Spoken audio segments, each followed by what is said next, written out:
We are very honored today at Alabama A&M University to have one of America's outstanding and famous jazz artists, the father of Wynton and Branford Marsalis. Will you please give a nice hand for Mr. Ellis Marsalis? In a situation like this, usually I would either meet students who were performers and had instruments, and then we would have an interchange. However, when there's no instruments involved, I would make a patent assumption that people came to get some form of verbal information here. And you know, in a lot of cases where we have a mixed audience, mixed in the sense of there being people who are musicians and people who are non-musicians. And I try and make sure that what I am doing has a wider span than it's sort of like not preaching to the choir. So if there are people in here who are not musicians, then they have the right to also ask like questions or comments or criticisms or whatever, so that it doesn't become very one-sided in terms of just dealing with people who have musical aspirations. So in that case, I would like to start out by asking, is there anyone in here who has any questions that they want to ask me? What is the hardest part of playing jazz? Is that what you said? The hardest part, I'm not sure. It depends on who's doing it. When you were learning, what was the most challenging aspect of it? The most talented, you mean in my case? Yeah. Well, What's your biggest challenge when it came to performing jazz, learning? I'm not sure that I could answer that based on the way that you asked me, because for some reason, at a very early period in my life, that music spoke to me. And I didn't know why. Of course, it could have been that I was too small for football, too short for basketball, and too slow for track. So I don't know, maybe the only thing that was left, you know. I mean, Herbie Hancock told me a story like that. You know, he had older brothers, and like, in order for him to hit the ball, they'd literally walk up to him and just throw it real easy, because he couldn't do any of that. He said, and then at some point the piano came along, and the rest of that is history. So I don't think that there is an easy way to do any of this. And in fact, when it comes to doing something well, most of the time during the time I was teaching students, I had many metaphors which was primarily from sports, because it seemed that some of the students, especially some who were just beginning to learn about it, had a much better understanding of metaphorically of sports than they did of music. So I would try and communicate from that standpoint. For example, each case of people who were professional, mostly professional athletes, because the news media, they don't really deal too much with college kids and interviews and stuff. Most of the times, the conversation would center around the how-to, that is, how did you get to this point? What did you do? And the athletes who understood most of it, who was fairly articulate, like when they would talk to Michael Jordan, he would always say, especially in the waning years of his career, when he couldn't do a lot of things that he did when he was 23, 24. One of the things that he would say all the time, he said, well, I'll just take whatever the defense gives me and work from that point. Now, if we're going to talk about music,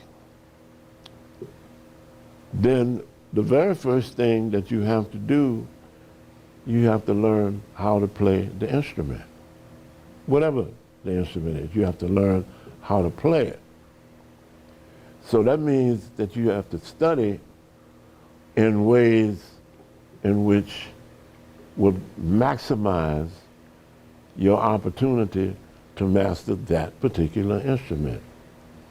Now, a lot of you are at a disadvantage, with the exception of those who may have an environmental circumstance, like a parent that plays music, or some relative that plays, and is able to furnish a model for you to be excellent. There's a family that I knew, Baptiste family. Alvin Baptiste, well, who has unfortunately passed on. Alvin Baptiste was known to practice anywhere from 12 to 15 hours a day.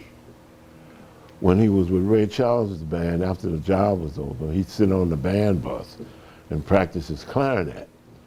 And the guys in the band would complain because they weren't interested in that. They wanted to sleep. Now, he influenced people in his family like that. He had a nephew named Kent Jordan who also practiced 10, 12 hours a day. And Kent and Winton used to get together when they were in high school, and they would practice ad infinitum. You see, that was an environmental situation. And there were people, because see, New Orleans is a musical town, but not in a sense that it guarantees you anything.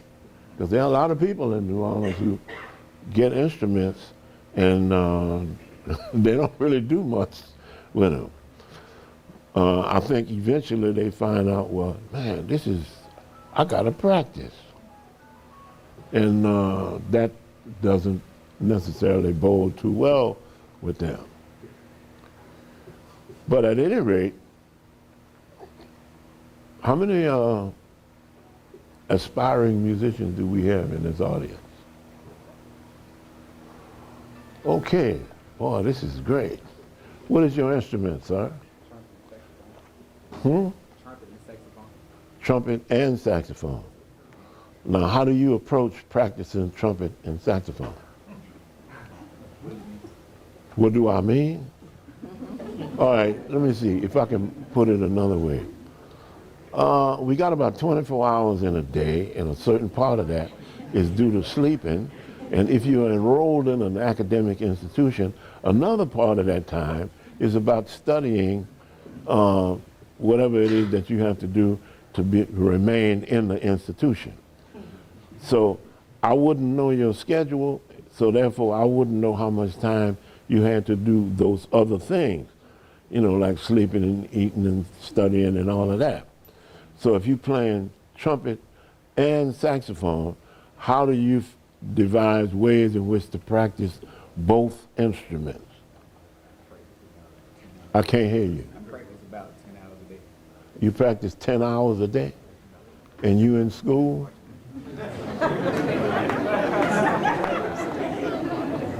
Huh? I'm always playing. Or you always playing? Uh-huh. Anybody else in here like that? Could I see the hands of those who also practice 10 hours a day? Well, I can congratulate you because I have never practiced 10 hours a day. I had no aspirations to practice 10 hours a day. And after a while, when I figured out that if I were going to learn how to play certain things at a high enough level, I had to figure out how to practice. Not 10 hours a day, but anyway. Now, how many of you have plans to become professional musicians?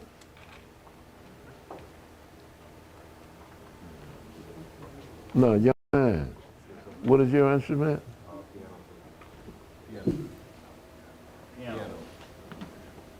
piano. Are you good at it? Well, if you are, there's no problem saying that you're good at it. Because one of the things that I found out about this instrument, it ain't gonna lie for you. So, I mean, you can tell me anything, you know, but when you sit down at this instrument, believe me, it'll tell all. So what are you planning on doing? I want to be a jazz pianist when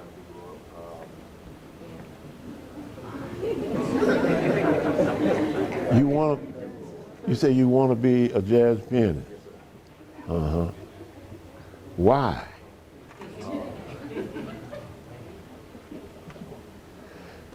Well, see, if you don't really know why, then at various times and at various points in your life, it becomes more and more difficult to reach that.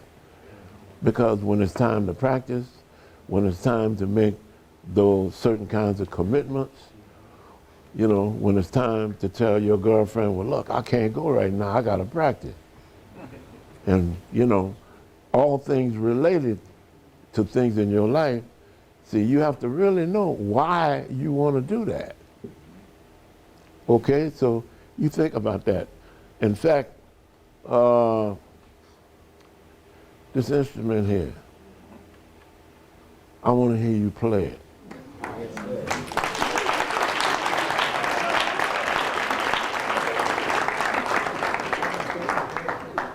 Now, I think that's pretty good, man, for somebody to get an applause and they ain't played a note. You know, what would you like to play?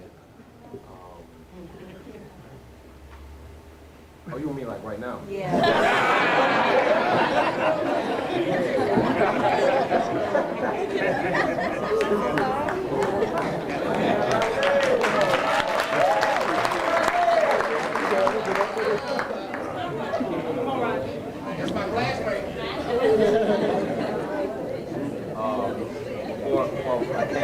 I just wanted to actually learn from you. So I didn't. Well, no, we can't do that. There's an audience here. You know, you can't. You see, you have to be able to demonstrate some things and show the audience your proficiency. I mean, they applauded for you, so evidently they know you. I don't. So evidently they have confidence that you can do something that I don't know anything about. You want me just to sit while you play, or you? No, sit down, young man. See right there?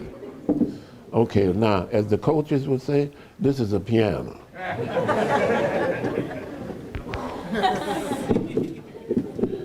Let me get this.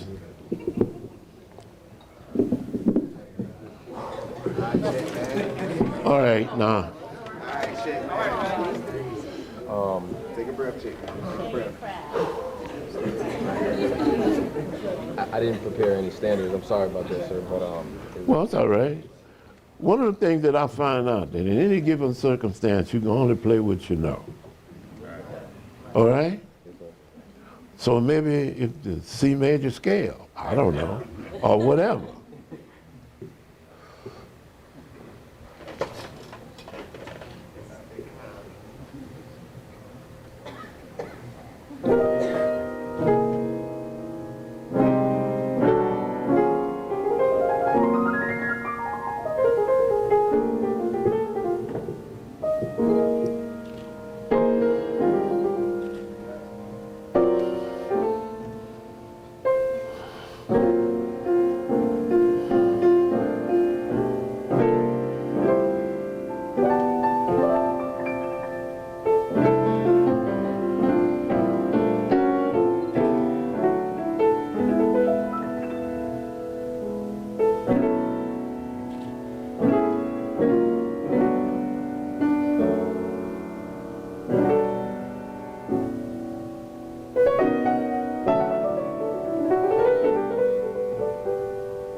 Where you going?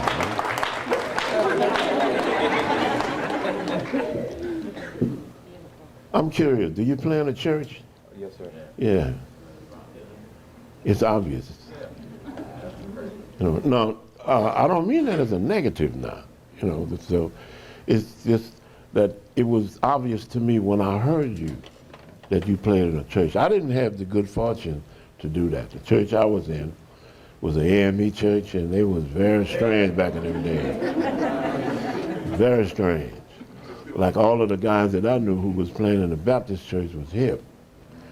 See, but at any rate, what was that? An attempt to be trying to get my nerves down, but it's just like random stuff I hear, I guess, or just random songs and stuff put together. Yeah, well, I do that on my gigs, except I tell the audience I was meandering. Yeah, it's okay, because obviously, the audience liked what you did. In a case like this, I have a great temptation to turn this into a piano lesson, but it's not fair to everybody else that's in here. But do you have any questions right now that you want to ask me since I'm here? Okay. The first thing is, how much do you charge for listening?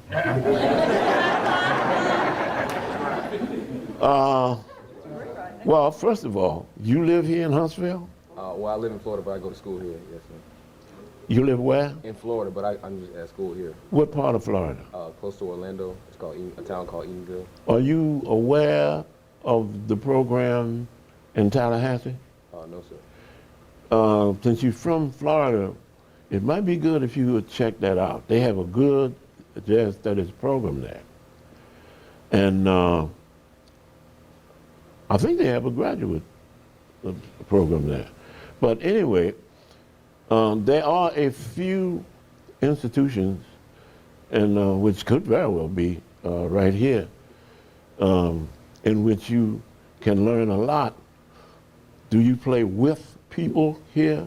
I mean, aside from what you do in the church. Not yet, but that's something I would like to learn how to do. How to, like, I guess, share with other people. I saw somebody come in here with a saxophone. Where? Who was that person?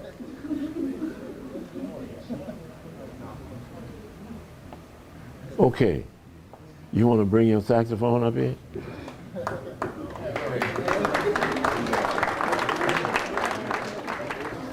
Okay, young lady, what would you like to play? No, I don't know that one. Whatever comes along, I guess. Well, come on, let me hear something. The people's waiting.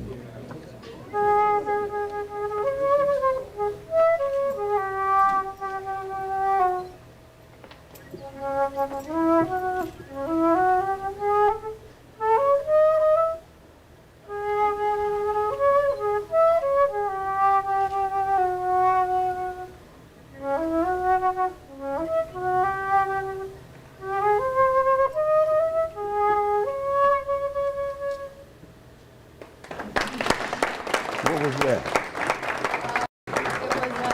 It was a bit of Nocturne Caprice by Daniel Dorff. It's a piece that I played for my senior recital last fall. Well, that helps when it's obvious that you had studied the instrument. But have you learned anything in the non-classical arena? A little bit. I take jazz lessons at Alabama Jazz Hall of Fame on Saturday mornings. Okay, so what can you jam a little remember bit. to play from that? I don't have any pieces. I don't have any pieces committed to memory. But Well, I don't can play a improvise piece, little play a bit. solo.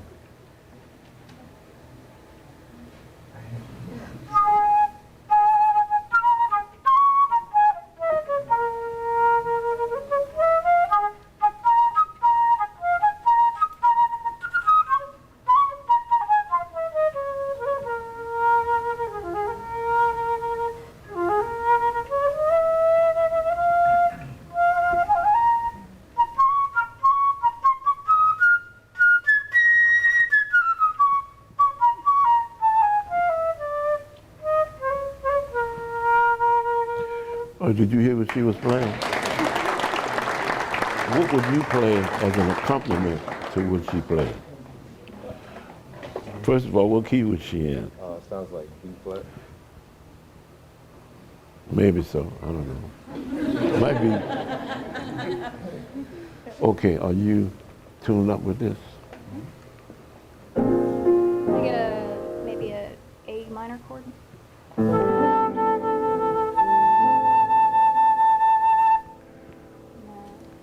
Okay, play that again.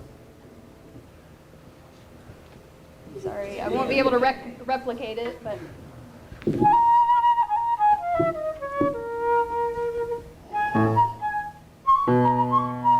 I thought that's where it was. It's in B.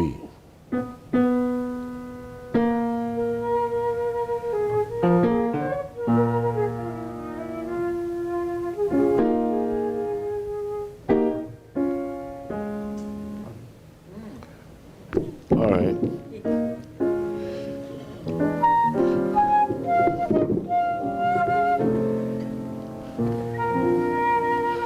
Let me, yeah.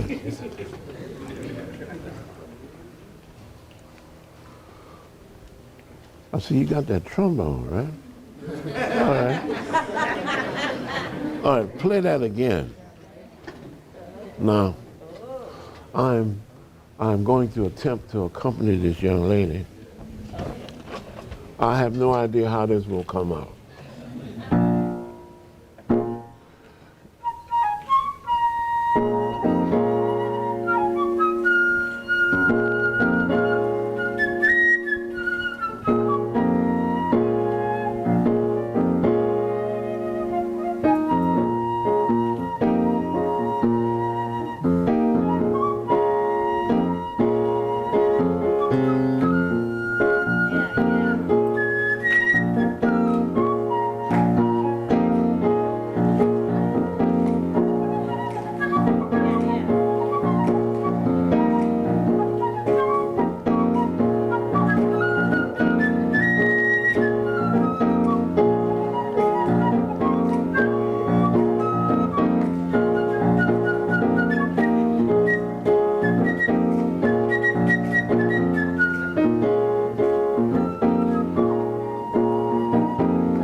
Now,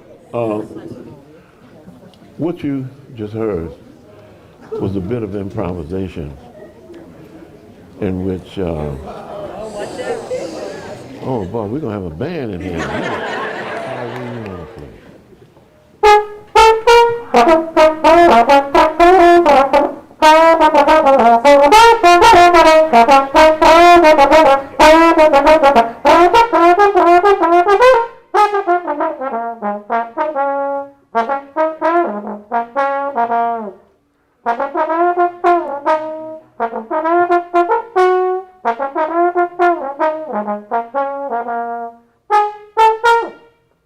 What was that? What was that? It's a fanfare down section play called I'll Be Sure. Solo A fanfare. of the trombone section here. Uh-huh. All right. Do you know any songs?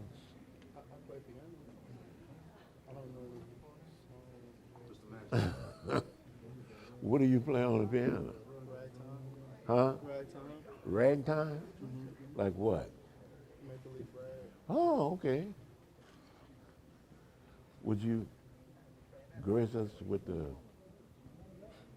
Maple Leaf?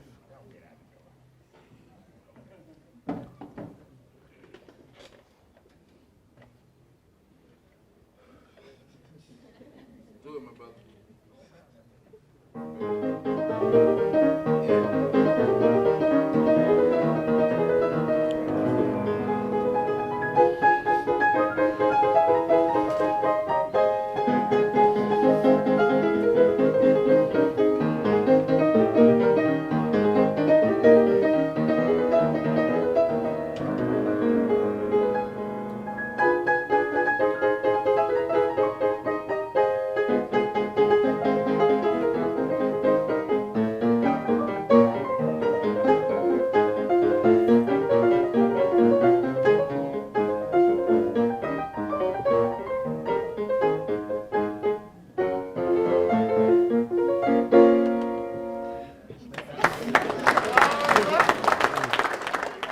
saxophone player. Good. Hello, brother. We are going to have a band here. What do you want to play? Misty. All right. Yeah. You know that too? All right.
Where's your brushes?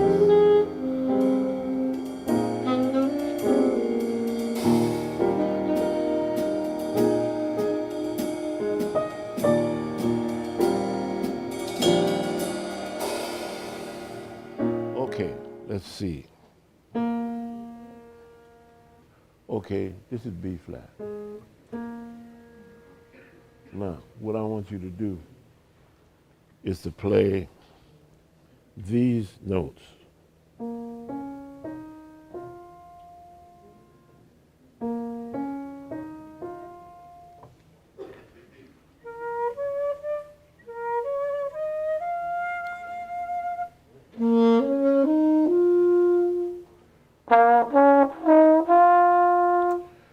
All right, now I'm going to play something on the piano. So what I want you to do is to improvise. Well, the word is getting out, huh? Like, what I want you to do is take those four notes. Play them again. All right, I want you to take those four notes. And just those four notes. All right? And whatever I play on the piano, I want you to see if you can take those four notes and make some music out of that. You can play them fast, slow, sustain them, whatever you want to do. Don't change them. Okay. All right? Okay. What is this, a record session? You got to pay for that. What else did you? Video. Radio station upstairs. Give invoice to Howard.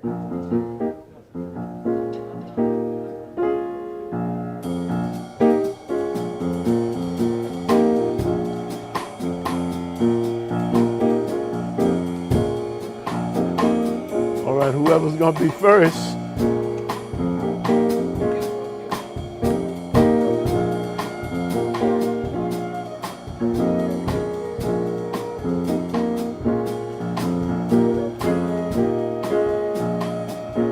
Don't change the notes.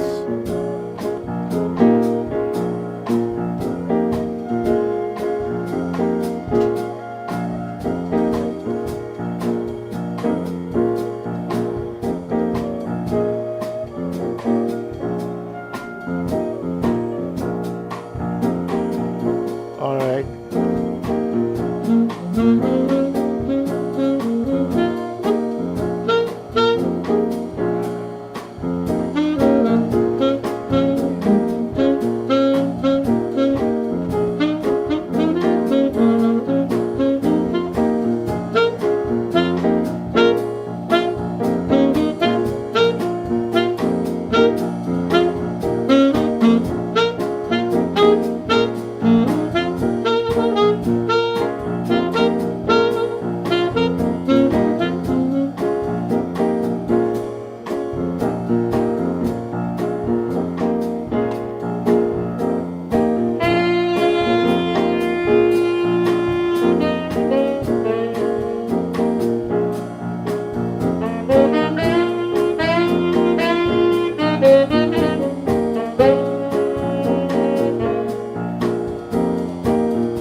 Who was the last trombone player?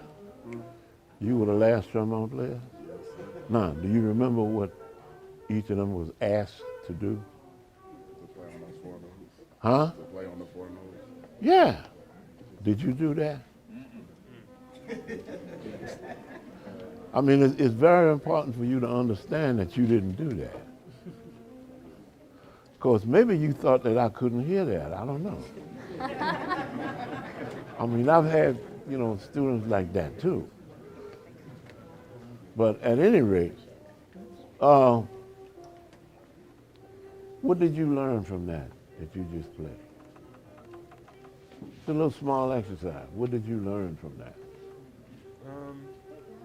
Everybody learns It taught me a little restraint because I like to use a lot more notes, but it taught me a little restraint Uh-huh. when I play. What did you learn? Don't underestimate what you can do with 4 notes. That's a good point. That's a very good point. What about you? Simple things can turn out great.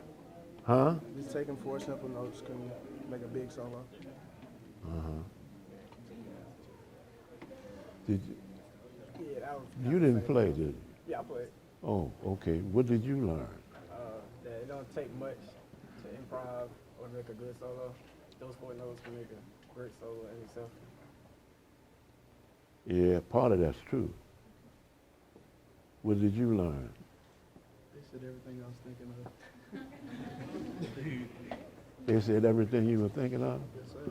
Now, that might be a case where you really didn't want to think about it. No, I said this. I was thinking the same thing. Those 4 notes Yeah. can make a big difference. It doesn't take the whole scale to make a solo. Yeah? Well, that's true.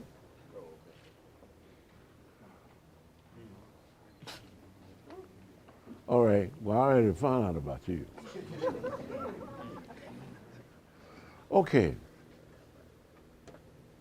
Thank you. Give him a big hand.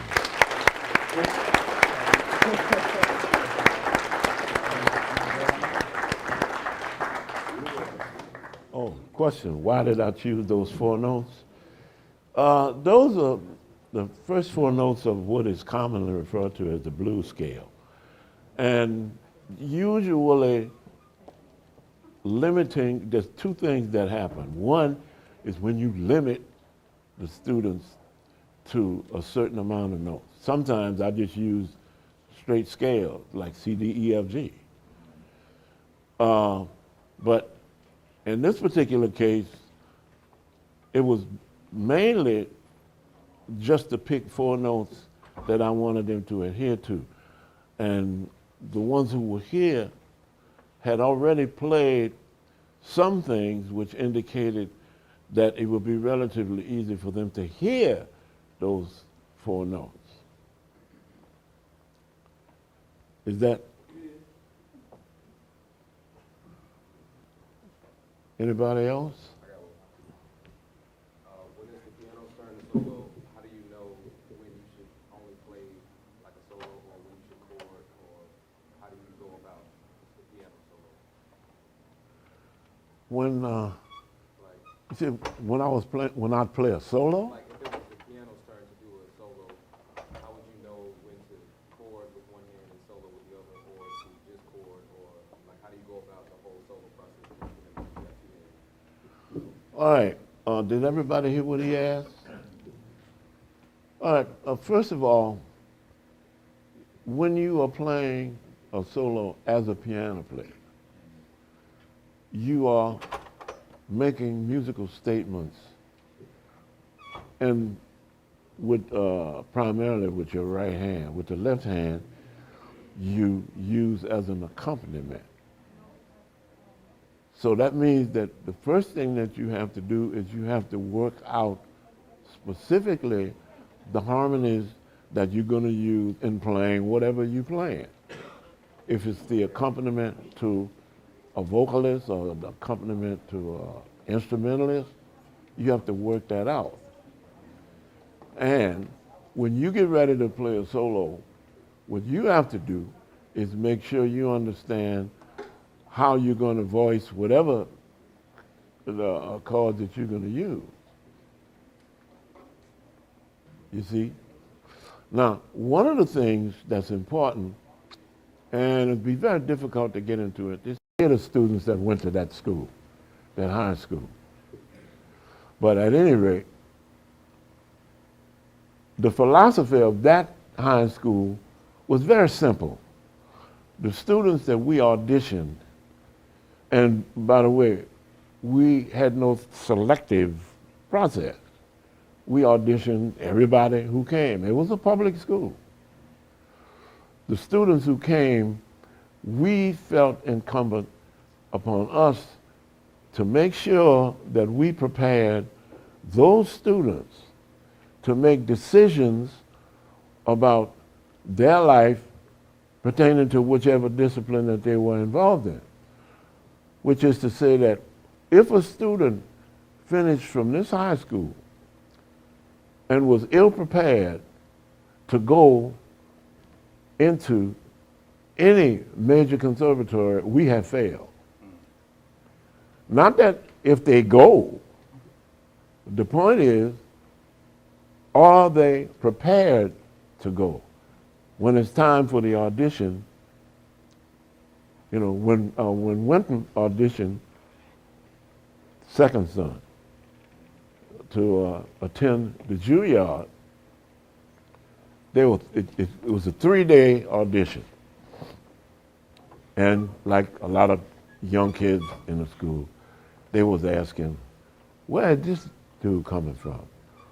And somebody was saying, man, he's from Noka. Noka, what the devil is that? Because most of the kids who were auditioning to get into Juilliard was in Juilliard prep. So, you know, they thought, well, he ain't gonna be here too long, he's a joke. New Orleans? Oh, they ain't got nothing down there but Dixieland. Well, at the end of the 3rd day, when all of the audition parts were done, some of the teachers, some of the professors at the Juilliard started asking him, where did you come from? And because they had never seen any of the students to come to audition there that wasn't a part of Juilliard prep or some comparable institution. But we made it a point as a faculty. There were 3 music people on the faculty: instrumental, vocal teacher, who unfortunately has passed away. One of her former students is singing in the Metropolitan right now. And myself, I was brought to the school to bring what was called a jazz presence. Now, that's not everything that I did. I ended up having to teach like some theory, ear training, sight singing, which is a course that I had developed from graduate school. And all of those courses, plus the experiences that they got, which helped them to become the musicians that they are. Branford, our oldest son, he was a rocker from way back. You know, he had all kinds of posters on his wall of the latest rock band, and he didn't really care that much about jazz at all. But there were things that he had to do within the confines of an institution that helped him to develop. So when he finally began to look at his options and his potential, he had some basics from which to operate. Now, our last son, who is, 32, 33, something like that, he plays vibraphone and drums. And he is beginning to make a presence on vibraphone because he has a group. And his CD is due out in February, I think. He went to that same school, that high school. However, I was not teaching there at the time, but it didn't matter because he was environmentally influenced by what was going on. So basically, that was what it was. Branford went and played in a local rock band called the Creators, and Branford was, yeah. Well, he left Leno, the Tonight Show, because all of the stuff, music was going in a direction that he didn't want to go in. Didn't he play with Miles too? Bradford? I don't think he recorded with Miles. I don't know how many dates that he made with Miles. I thought I remember hearing that. He may have, but I know he did make a recording with Miles Davis. Branford did. And as a result of that, maybe he did do some dates. I believe I heard that. I called Miles in '87 before he died. Yeah. Just in the park in Atlanta. Beautiful. Did you influence Miles? Did you teach him, or was he before you, or were you after him? Who, Miles Davis? Yes, sir. Oh, no, Miles influenced me. I didn't know. That's why I asked. Yeah, Ain't no question, no dumb question. yeah. Yeah, no, I only met Miles a couple of times. One of the times that stands out in my mind, I was in a band in the Al Hurt band, and we were playing in New York. And a lot of the trumpet players had a lot of respect for Al Hurt. So Clark Terry and Miles Davis came to hear the Al Hurt band. And during the intermission, we were all sitting at the table together. And I asked Al Hurt, I said, look, since we're in the city of New York, I would like to get a trumpet for my son, and I think that I could probably get a better deal while I'm in New York than to wait till I got back to New Orleans. And Miles said, don't get that boy no trumpet. That's too hard. Let him play something else. At the time, Winton was 6 years old. Are we done? Time's up, class? Well, thank you very much.